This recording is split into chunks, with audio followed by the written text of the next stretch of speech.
Assalamualaikum warahmatullahi wabarakatuh. Assalamualaikum warahmatullahi wabarakatuh. Puji syukur Alhamdulillah anak-anakku sekalian, hari ini kita dapat berkumpul kembali di kelas 11 PPL guna melanjutkan pelajaran kita mengenai produksi pakan alami. Bagaimana kabarnya anak-anakku semua? Apakah sehat? Sehat, Pak. Sebelum mulai pelajaran, sebelumnya akan Bapak absen dulu. Yang pertama, Arman Septiawan, Hadir, Pak. Iftahul Jannah, Hadir, Pak. Nur Afifah Nawing. Hadir, Pak. Bagaimana anak-anakku? Di pekan lalu kita telah belajar mengenai pakan alami mengenai Ciste artemia atau artemia, telur artemia. Untuk itu Bapak pertama-tama akan menguji kalian dulu sebelumnya sejauh mana pemahamannya. Untuk maka daripada itu silakan masuk ke dalam link Kahoot yang telah Bapak berikan di grup WhatsApp. Sudah masuk semua anak-anakku? Di game pinnya itu 917877. Iya, Arman dan Afifah sudah masuk. Miftahul bagaimana? Oke. Sudah siap semuanya? Oke, kita mulai. Tuh, udah tiga.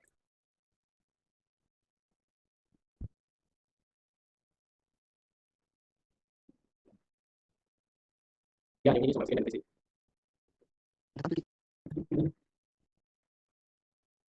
Ya, sekian untuk Kahoot tadi. Semoga anak-anakku dapat bisa lebih memahami lagi tentang pelajaran awal kita ini tentang plankton atau fitoplankton. Boleh teman-teman di sini, apakah di rumahnya ada yang punya tambak atau kolam ikan? Kalau akuarium, Belum ada, Pak. belum punya akuarium. Oh, akuarium juga tidak ada. Ya. Belum ada, Pak. Nanti kalau ada lihat akuarium punya atau jalan-jalan ke tambak, jadi pada dasarnya jenis pakan pada ikan itu ada berapa? Kita ada berapa jenis pakan pada ikan? Oh ya, betul sekali. Untuk Arman, pakan alami itu apa, Arman? Ya, baik. Kalau pakan alam itu, Pak, pakan yang sudah ada di alam tersedia. Sedangkan pakan buatan itu harus diolah dulu, Pak. Oh iya, sudah betul. Tepuk tangan dulu buat Afifah dan Arman. Oke, Afifah coba sebutkan apa saja pakan buatan. Fitoplankton. Bagaimana Pak Arman, betul pakan buatan itu fitoplankton? Masih kurang tepat kayaknya, Pak. Oh, ya, coba kita diperbaiki. Contoh pakan buatan itu apa? Pakan buatan pelet, Pak. Apa? Pelet. Pelet, oh ya betul. Oke, baik. Mari Bapak mulai. Ya, baik. Jadi pakan alami dan pakan buatan keduanya merupakan suplemen penting bagi ikan dikarenakan sebagai makhluk hidup itu ciri-ciri makhluk hidup itu sebagai makhluk hidup heterotrof, karena hewan itu heterotrof tidak dapat menciptakan makanannya sendiri maka perlu sebuah pakan. Nah, tadi kita jelaskan sama teman-temannya pakan ikan itu adalah pakan buatan dan pakan alami. Nah, pakan alami itu ada fitoplankton dan zooplankton dan keduanya itu dapat dibudidayakan. Maka dari itu kita akan belajar mengenai penjelasan Ciste artemia salina sebagai pakan alami. Tujuan pembelajaran kita hari ini anak-anak itu yang pertama menjelaskan karakteristik dan siklus hidup artemia, dan yang kedua itu mengidentifikasi manfaat artemia sebagai pakan alami dalam budidaya perikanan. Jadi tujuan pembelajaran kita hari ini ada dua dan semoga kita bisa mencapainya di akhir pembelajaran. Nah, untuk latar belakang sendiri, kenapa kita harus belajar tentang pakan alami?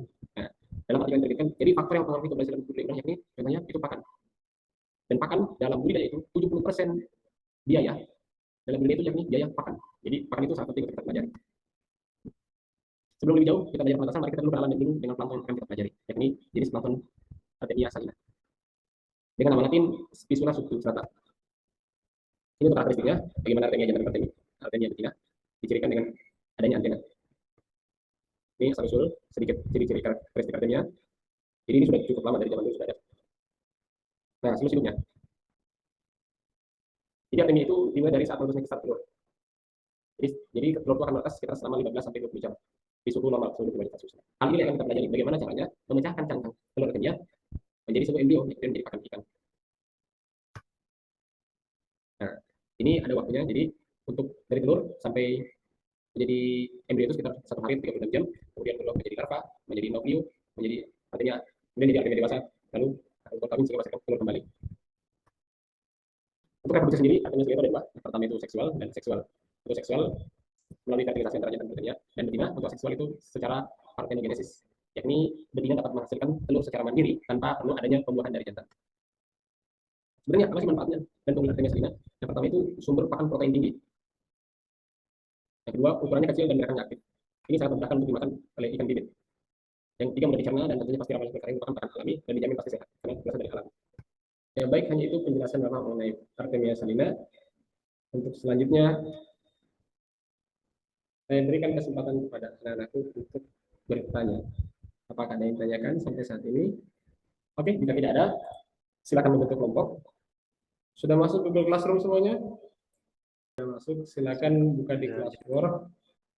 Nah, silakan dibagi kelompoknya, lalu mengerjakan LKPD yang telah Bapak berikan.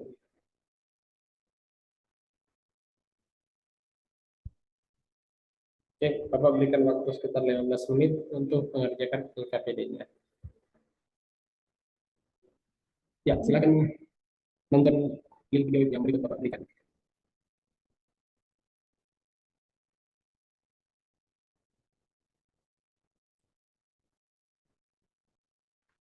Ya, anak-anakku, silakan setelah melihat video dan telah diberikan penjelasan materi, Bapak harap sudah mengerti. Daripada itu, Bapak silakan untuk mengerjakan lembar kerja peserta didiknya. Ya, saya kira sudah selesai. Kali ini, saya akan bertanya kepada anak-anak sekalian. Nah, Dita, apa yang telah dipelajari Dita, apa yang kamu dapatkan hari ini? Yang didapatkan manfaat dari Artemia. Bersiklus hidupnya, Pak. Tipa, mana Tipa? Ada? Tipa? Pak. Ada. Menurut Tipa, bagaimana cara reproduksi Artemia? Ada dua, ada seksual dan aseksual. Terus. Lalu, mana Arman? Iya, Pak. Hadir ya, hadir. Jadi, Arman, berapa lama Artemia komunitas, Arman? Berapa lama Artemia komunitas? Oh, saya kurang perhatikan Pak, tapi kalau suhunya sekitar berapa lagi itu? Mulai dari pembibitan, pemilihan Artemia, dari larva sampai jadi anu Pak. Iya, dari telur menjadi embrio berapa lama komunitas dia? Berapa lama itu? Ya, betul sekali jawaban. Jadi, Ya mungkin dari 2 pekan Pak, mungkin. Atau berapa Dika? ya, betul sekali. Jadi jawabannya akan menetas selama kurang lebih 15 jam atau 1 malam. Oh, 1 malam. Jadi saya kira semuanya. Cocok berarti Pak. Ya, jadi anak-anak sekalian, Artemia salina itu merupakan zooplankton, merupakan plankton yang dapat dibudidayakan, reproduksi secara seksual dan seksual, dan dapat dibeli secara telurnya melalui sebuah kotak, dan itu dapat ditetaskan kemudian akan menjadi pakan alami untuk ikan dan udang yang kita punya. Tepuk tangan dulu buat teman-teman bertiga telah dapat menjawab pertanyaannya semua. Dari teman-teman bertiga, menurut teman-teman bagaimana menurut Arman pembelajaran kita hari ini? Sangat bermanfaat Pak. Apalagi nanti kalau budidaya ternyata Artemia ini bagus untuk pakan ikan ya. Apalagi udang. Iya. Tapi bagaimana Pak pembelajaran hari ini, Pak? Bagus, Pak, bagus. Ya, saya kira anak-anakku bisa dimengerti dan dapat menjadi bermanfaat masa depan. Tentu sebagai insan maritim kita harus memahami hal tersebut. Anak-anakku silakan diisi refleksi soal refleksi kita yang ada di link classwork. Ada di situ refleksi peserta didik. Kemudian dijawab. Dan setelah itu di submit. Jangan lupa di submit. Ya. Baik Pak. Baik, saya kira sudah selesai refleksinya. Mari kita akhiri pembelajaran kita ini. Kepada salah satu, silakan untuk memimpin doa akhir pembelajaran. Ya. Kami memulai kita memimpin doa, kita. Baik, sebelum mengakhiri pembelajaran, mari kita berdoa sesuai keyakinan masing-masing. Doa dimulai.